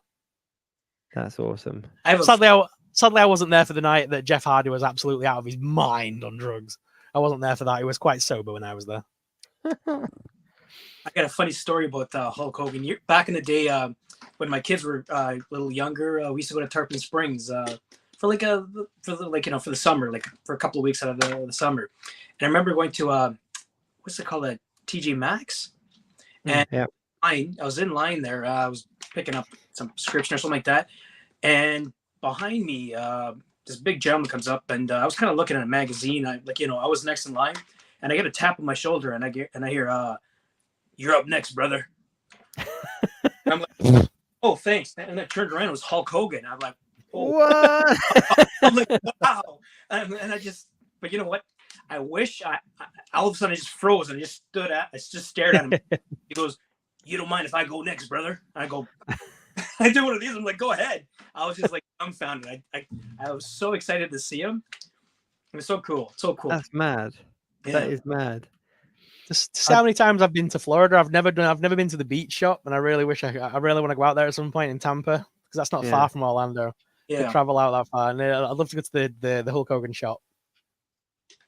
I just love to meet him. Like, I think he would be like insane to talk. Like, the guy has done so much. Like, I was a huge Hulk Hogan fan back in like the early 90s. Like, massive. But it's just one of them names though. It's just iconic. Like, everyone knows who Hulk Hogan is. I liked him when he became Hollywood Hulk Hogan. I was never a fan of like when superstars play that ultra good guy thing. I hate that. It's so fake in it. Like when John Cena is like, where he used to come out in all the fancy colors and shit, and then Hulk Hogan would be the same. He'd be the American hero. I hate guys like that. But then as soon as he dropped that and like started spray painting the belt with black spray paint, NWO and stuff, like, Dyed his beard black. Dyed his beard black. Dye your beard black and wear dark glasses inside, and you're a bad guy. That's all. Shelly said, "I see it live back in the 90s. There was an event in London Docklands, UK Rampage." You know what, Shelly? I think I might have been there. I went to see it at the Docklands in '89. She said it might have been '89. I went to see it. Me and my dad used to go and see it. Whenever it came over to the UK, we used to go and see it. And I saw the UK Rampage tour a couple of times. Oh, God. Yeah, so the UK Rampage on 10th of October 1989. I can't believe I found that, of all things. Who was in it? Let's have a quick look. Yeah, the first WWF UK event, the 10th of October 1989, London's Dockland. Hulk Hogan versus Randy Savage for the WWF Championship. Oh, wow. Yeah. Wow. Yeah, I'm pretty sure I was there. I think that was the same. It must have been the same one I was at. But yeah, me and my dad. Well, I used to live in London, so we would. It wasn't that far away. It was literally just jump on the tube. Yeah, there we go. Me and Shelly were watching the same match at the same time. Yeah, no, I used to love wrestling as a kid. But funny thing is, my kids aren't into it at all nowadays. Like, it's just not. Neither am I. They It know who The Rock is, but that's it. Yeah. It just seemed like when I was a kid, everyone knew who the wrestlers were. They were like major celebs. I know they are nowadays still, but it just seemed like everybody knew, even fans, even people that weren't fans of wrestling knew who wrestlers were and that. Whereas nowadays, like, I could say a lot of the new wrestlers to my kids and they wouldn't know who any of them were. But it just seems a bit weird. I don't think you'll ever recapture that era ever again, because there were a lot of like the old school guys from the 80s still around, with like these new guys coming up that were all becoming very big names very quickly for themselves. Yeah, it was a very good era, wasn't it? Oh, it's amazing.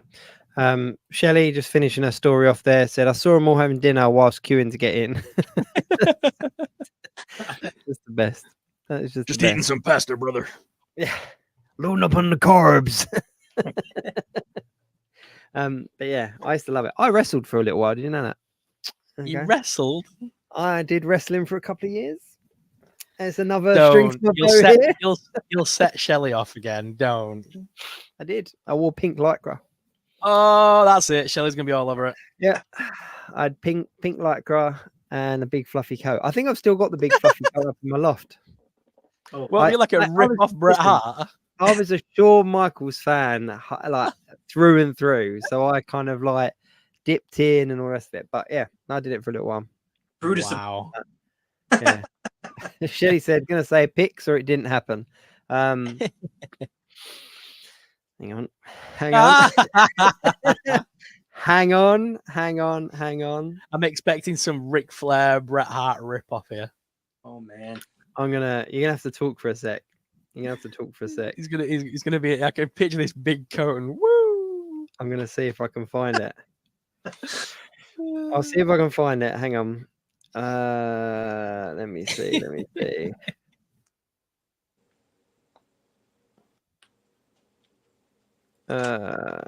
You have to talk. If I'm gonna find this. We're all really. We can't wait. The anticipation. I don't know. Hang on. Let's have a look. Where would it be?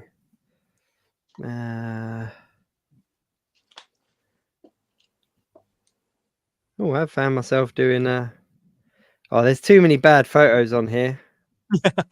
Oh, come on. Let's just see one. Yeah, you need at least one bad photo. Come on. Oh, I can't show you these. Yeah, you can. Is this the more embarrassing the better? Parental guidance, sir? All right, there's only one I can show you here that will prove. But look, there's me in the ring. Yeah, see, I did it. There's pick. Yeah, I did it for a while. I'm just seeing if there's any others, but no. What was the stage name? Is there a stage name? I'm not telling you that because then people can Google it. So no. Oh, come on. Nope. Nope. I'm not giving that away. I was a bit younger, a bit naive. But yeah. Listen, before we do, it'll be something really crap like Pink Sexy or something. Jacob's Toys. That's what it is. If I say Andy H, get on that now. Andy H is the master of finding things. He's better. Yeah. He's better than me on the internet. No. Right. Listen. 2074. For people in the chat that don't know who you are and like haven't met you before tonight, where's the best place for them to find you? Where's your stuff? I guess TikTok. I'm on TikTok a lot. 2074 TikTok. Instagram, same 2074 comics, and also YouTube. I'm trying to grow my YouTube right now. So yeah, those are the three: TikTok, Instagram. Amazing. You're killing it on TikTok. I'm going to say it's great. I think TikTok's one of them rare platforms that if you do it right, and yeah, you're killing it over there. So yeah, I definitely suggest anyone goes over and sees. But yeah, everyone go give you a follow. So I got to ask a lot of our guests, where's the name? 2074, where did it come from? 2074 Comics. I kind of fell into that. 2074. I wanted to do, at first, I was displaying my comics on Instagram a lot. And I was thinking, what kind of a name should I come up with for Instagram? And at the time, I had 2074 comics in my comic box. So that's where they came from. So I'm like, okay, you know what? I'll throw that up for now, and then eventually I'll change it. And then I got onto TikTok, and then I guess I kind of blew up on TikTok, and I'm like, well, everybody knows me as 2074, so I got to keep it now. That's awesome. See, that's why I asked. That's why I like to ask these things. Yeah. That's the exact same. That's the exact same thing with me. Yeah. Yours is similar, isn't it, Sorrell? Mine's exactly the same. I put SuperSorrell was my Xbox gamer tag, and basically I threw that up as like I'll put that on just so I can make the channel. And I thought I'll come back and rename it once I've come up with the idea. And then the name SuperSorrell just stuck. I just lived with it ever since.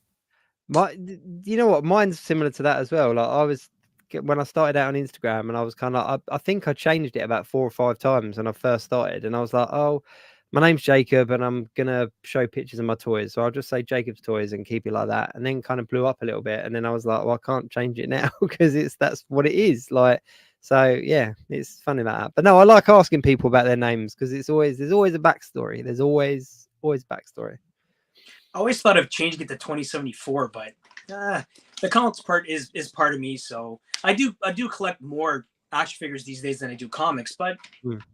So 2074 comics, because it's funny, I always get questions or like you're showing a lot of action figures and stuff, what about comics, like the name? I'm like, what do you want me to say? I'm 2074 comics. Listen, one of our favorite retailers over here in the UK is Comics and Cocktails. They don't sell cocktails. They sell comics and action figures. But it's such a cool name, and it's like they don't sell cocktails. They've not got a liquor license. It's like, you know, and they get the same. They were like, "Are you going to sell cocktails anytime soon?" But it's just one of them things. So before we do end, let's do a quick fire then. What's your favorite figure at the moment in your collection? My favorite figure right now, I think, has to be the Spider-Man No Way Home, the final swing. Cool. Now to show it. Yeah, you can go. I got him here. He's my favorite at the time. Sorry, I have to go off camera there. He is so cool. This is the figure that we've been waiting for, guys. This is so awesome. And it comes with a Mr. Holland head there, right? Yeah. Cool. Couldn't wait to pick this up. I picked up 2. One's on my wall and one I have to display. So he's. Did you have any issues with it? Because I didn't with mine, but there was a lot of people posting about like joint snapping and stuff like that. You know what? He is very stiff, to be honest with you. Like, but I put him in a little bit of warm water to kind of play around with him a little bit. But you know what? I kind of pose him like this, and I just left him like that because I heard a lot of people there. The leg is breaking, the arms, and that kind of scares me. So this is the pose now. So that's how he's gonna stay. The only figure from that whole wave of mine that broke, and I haven't had a figure break for a long time, was the Dr. Octopus. Oh. So they basically the legs, the arms, whatever you want to call them, out of the back, they're kind of stiff out of the back and then they bend, but they're very tight. And I was trying to bend it into a position and hadn't kind of loosened it up, and I just basically snapped it. So I got a cable tie and a bit of glue. I was like fixing it. So he's on my display, but yeah, never mind. But no, I didn't have any issues with the Spider-Man. So here's your one right now. What's your favorite figure in your collection? If there was a fire and you had to grab one, what would it be? You know what? I think it has to be the one from Renew Your Vows, the Spider-Man from Renew Your Vows. That one is really cool. I like the fact that it looks a lot like the Spider-Man in the comics. Yeah. And he's very articulate. And I like that right now they're using that body mold for pretty much most of the Spider-Man because you know, body moves is so awesome. Yeah, that's my favorite at the time. And what about comic books? What's your favorite comic book that you got in your collection? Amazing Spider-Man. Well, you weren't going to say Batman, were you? Let's be honest. You mean like the oldest book? The oldest book I have right now is Amazing Spider-Man #3, the first appearance of Doc Ock. Wow. Yeah, nice book. I have that somewhere in my room. That is a cool book. That must be worth quite a chunk by now, surely. It is. Yeah. You know, I also got it graded and it's signed by Stan Lee too. So yeah, I got lucky back in the day when Stan was still around. I got some good books signed, and so they're really good. Lucky. That is nice. I am trying to find, and I don't know where I put it. I put it away. Never mind. My favorite, my personal grail is my Amazing Spider-Man 500. Oh, okay. And I was in New York when it came out, and I got it signed by most of the people that were involved in it. And so it's got all the signatures on it and the certificate of authenticity and everything like that. And then one person that I didn't have a signature for was JR. And then he was at MCM a couple of years back, and I took it along and got him to sign it as well. So so I've got a ton of signatures on it, and it's worth nothing, but to just have the signatures on it, and that's my grail piece. But mine's an Amazing Spider-Man as well, hence why I wanted to mention it. You know what? I kicked myself. I really wish I got some of his father's like some signatures before he passed, but he was my favorite artist back in the day. So it's it's just one of those styles as well. Like you know whose it is, if that makes sense. Like you can tell from You haven't got any favorite comics, have you, Sorrell? Yeah, I've got one signed comic book which is in my keepers, which is The Crow. James M. Barr signed it back in the day. Nice. Managed to get that one signed. James O'Barr, is it? He signed that for me back in 1997, I think, something like that. One of the first ever Comic Cons I ever went to as a kid.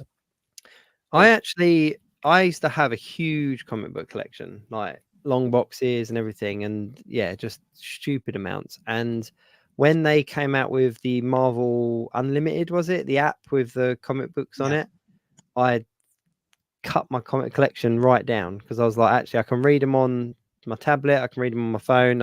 I'm not getting them out anymore, so I sold them on, passed some on to collectors and stuff. And I just kept a few key issues. I'm kicking myself now because I'm like, I should have just kept them. I should have just kept them.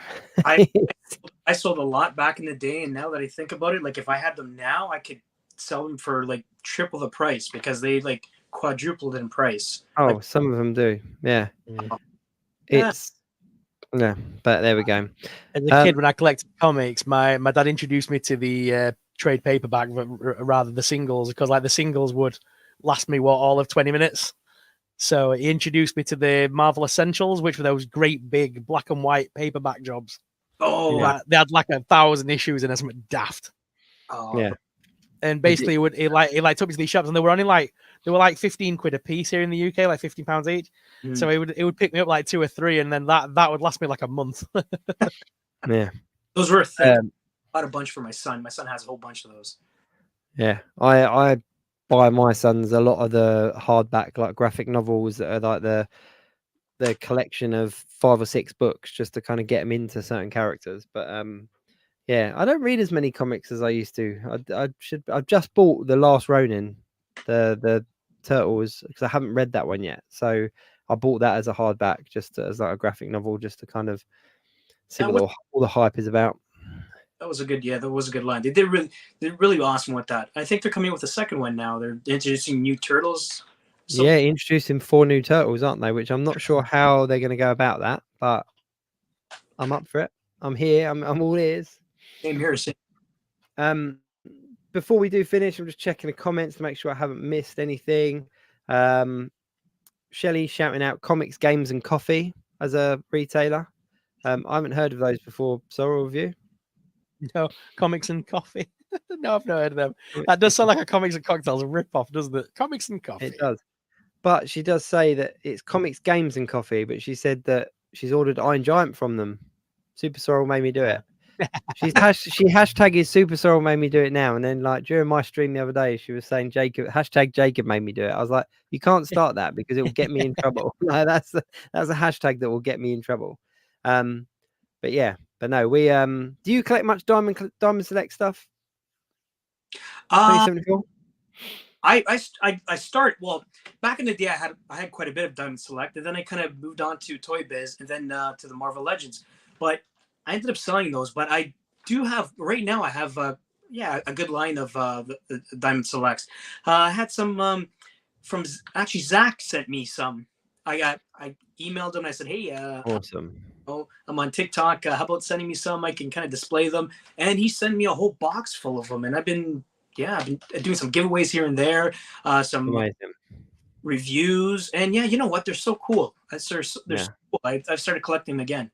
Yeah, Zach's a good dude. He was on the show a few weeks back, actually. He was. You know why? He's such a nice guy. Such a nice guy. Like I sent an email, and then his salespeople sent them to me, and he was like, "Yeah, I'll send you some stuff."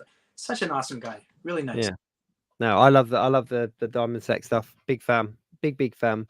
But no, I think that's rounding us up towards the end of our show tonight.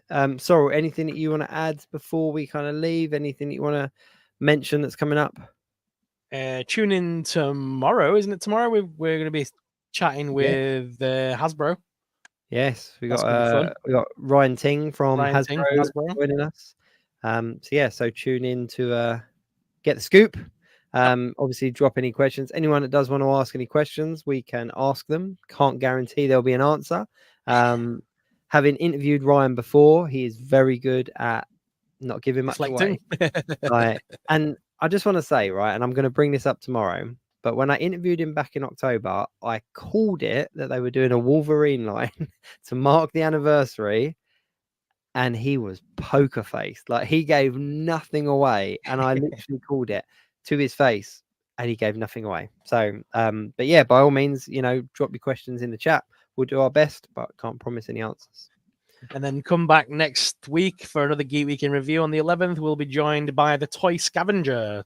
So we'll be talking retro toys and 90s toys and 80s toys and stuff like that. Amazing. We have a nice chat on retro toys. On the retro toys note, go and support Pocket Goblins. What do you mean we're going with that then?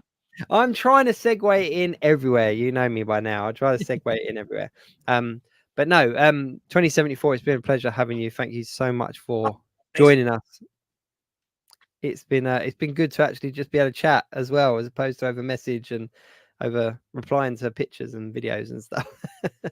It's awesome. It's been awesome, guys. Thanks for having me on there. Sorry for the little bit of the glitch at the beginning there, but you know what? No worries. It turned out Awesome.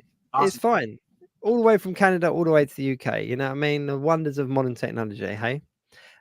Stick around though, just for the after credits, and we'll say goodbye properly. But thank you very much for tuning in and joining us. Everyone that's been watching, if you don't already, do go and follow 2074 on one of the social media channels that he promoted. As I said, killing it on TikTok and Instagram and YouTube as well. And as always, if you're new to the show, check out the description of the video.